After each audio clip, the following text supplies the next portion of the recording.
छह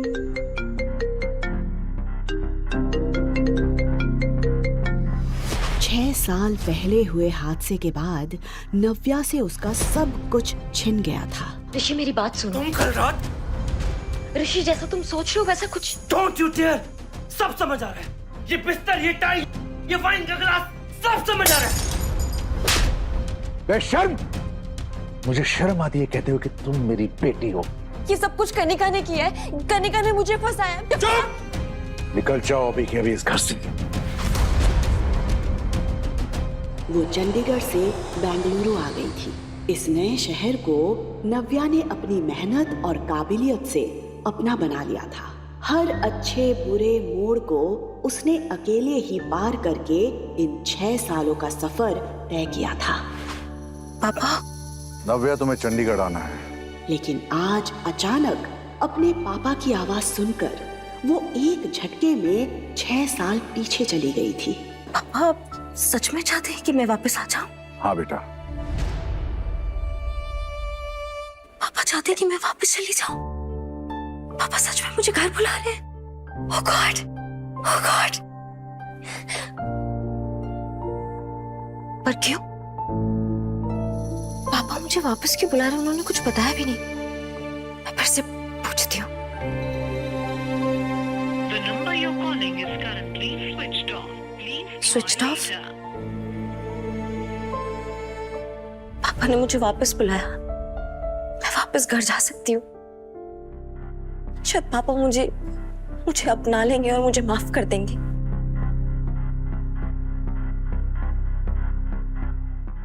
वो इतनी एक्साइटेड थी कि उसने अपने ऑफिस से छुट्टी ली और तुरंत वहां से निकल गई।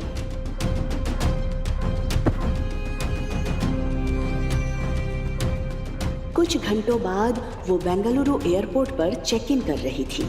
वो अपने पापा के एक बुलावे पर दौड़ी चली जा रही थी, सिर्फ इस उम्मीद में कि शायद अब उनका रिश्ता फिर से पहले जैसा हो जाए। आरव,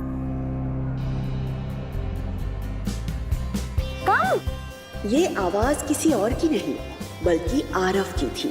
आरव नव्या का बेटा था। उसके साथ अतीत में जो हुआ उसके बाद उसने अपना शहर तो छोड़ दिया था, लेकिन उस रात की याद उसकी जिंदगी से कभी दूर नहीं हुई थी।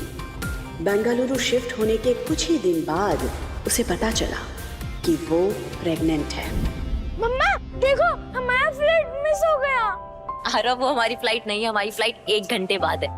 और अगर मिस हो गया तो? और अगर मिस हो गया तो हम पैदल पैदल जाएंगे, ठीक है? बहुत ही प्यारा बच्चा है आपका। बहुत नॉटी भी।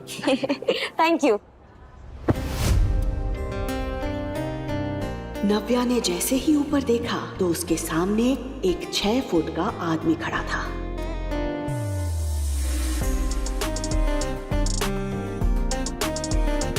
नव्या को ये इंसान किसी भी सेलिब्रिटी से कम नहीं लग रहा था, पर वो ये नहीं जानती थी कि ये इंसान कोई और नहीं बल्कि अविनाश आहूजा है। उसने और अविनाश ने एक दूसरे को देखा, लेकिन वो एक दूसरे को पहचान नहीं पाए। वो नहीं जानते थे कि 6 साल पहले जो होटल रूम में साथ थे, आज उन्हें किस्मत ने फिर से सामने लाकर खड़ा कर दिया था। सॉरी।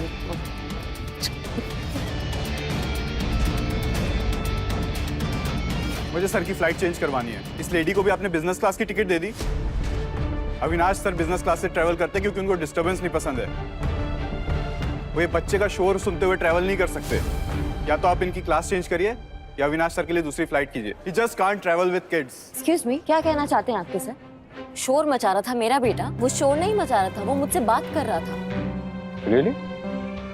शशांक, मैम को मेरी तरफ से एक हियरिंग चेकअप का एक पैकेज गिफ्ट करो। या तो इनके कान खराब हो गए हैं या इन्हें ऊंचा सुनने की आदत पड़ गई। नव्या और अविनाश के बीच बहस भड़कती जा रही थी, लेकिन इन सब से अलग आरव का ध्यान तो कहीं और ही था। आरव के हाथ पर एक हार्ट शेप का बर्थ मार्क था। आज ठीक वैसा ही निशान उसे अविनाश के हाथ पर दिखाई दे रहा था। नव्या और अविनाश दोनों ही आरव के मुंह से ये शब्द सुनकर शॉक्ड रह गए थे। अविनाश एकटक आरव को देख रहा था।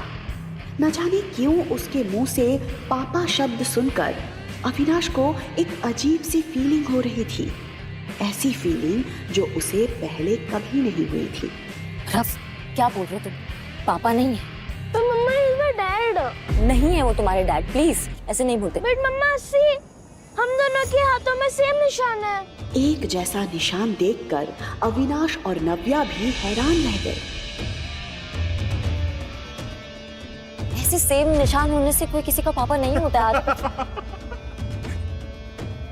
सीरियसली इनकी पूरी फैमिली फन। जहां अविनाश के दिल पर आरव की मासूमियत छप गई थी, वहीं नव्या ने तुरंत आरव के हाथ से अविनाश का हाथ छुड़ाया और उसे अपनी तरफ कर लिया। इनफ आरव, ऐसे किसी को अपने पापा नहीं बोलते। But mamma is true. उसने आरव को इतने प्यार से पाला पोसा था कि आज तक उससे तेज आवाज में बात तक नहीं की थी, लेकिन आज सिचुएशन उसके हाथ से निकल गई थी।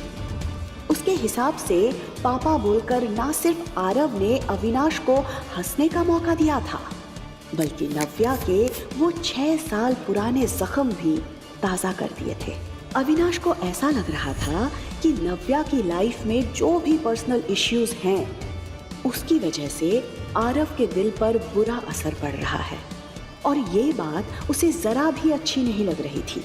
नव्या परेशान होकर सब कुछ संभाल ही रही थी कि तभी अविनाश ने उसे टॉन्ट मारते हुए कहा, जब बच्चे संभालना नहीं आता तो पैदा क्यों करते हो? इंडिपेंडेंट बनने के नाम पे सिंगल पेरेंट बन जाते हो। कभी सोचा बच्चे पे क्या असर पड़ेगा? ये बात नव्या को बहुत बुरी लगी। आज किसी ने उसकी पेरेंटिंग पर सवाल उठा दिया था। तुम्हारी हिम्मत!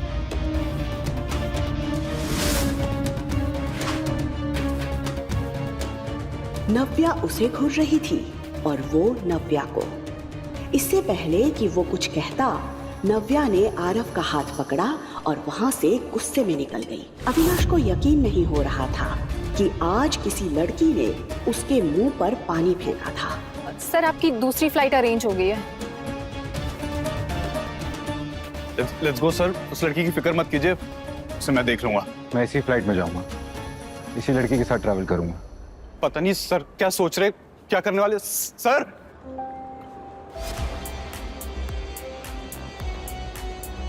सिक्योरिटी चेक इन के दौरान अविनाश बार बार नव्या को देखे जा रहा था, लेकिन नव्या अविनाश को नजरअंदाज करते हुए आगे बढ़ गई। कुछ घंटों बाद जब फ्लाइट चंडीगढ़ में लैंड हुई, तब तक नव्या सब कुछ भूल चुकी थी। इतने सालों बाद अपने शहर में पैर रखते वक्त उसे ऐसा लग रहा था जैसे उसकी लाइफ में फिर से सब कुछ बदलने वाला था। उसके अंदर एक खुशी थी अपने पापा से मिलने की। पापा आए होंगे ना मुझे लेने, मैसेज तो किया था मैंने उन्हें। सामने से ऋषि और कनिका उसी की तरफ बढ़ रहे थे। ऋषि कनिका के साथ? तो आगे तुम वापस। नव्या समझ गई थी कि कनिका ने वो सब कुछ हासिल कर लिया जो उसने चाहा था। ये लोग कौन है मम्मा? मम्मा, दीदी, ये तुम्हारा बेटा है? हाँ, तो आपको कोई प्रॉब्लम? ओह, अब समझी। उस रात ऋषि को चीट करने के बाद तुम प्रेग्नेंट, और ये तुम्हारा बेटा है। कनिका ने ऋषि के लिए हर टूटी कड़ी को जोड़ दिया था। ऋषि को ये एहसास हो गया था कि आरव नव्या के धोखे की निशानी है। You cheat! तुम्हें शर्म नहीं आई इस बच्चे के साथ अपने घर आने पर? मैंने कोई चोरी नहीं की है। आरव मेरा बेटा है। देखा ऋषि, इसे इसकी गलती का बिल्कुल भी अफसोस नहीं। नहीं वेट, इससे कोई भी सवाल करने का कोई मतलब नहीं है।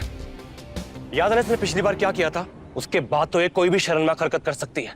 आई एम श्योर ये बच्चा भी उसकी किसी हरकत का नतीजा होगा। इस बच्चे को मेरी आंखों के सामने से ले जाओ, वरना नहीं, मम्मी से दूर रहो। तुम लोग बैठ रही हो और मेरी मम्मी से बात भी मत करना।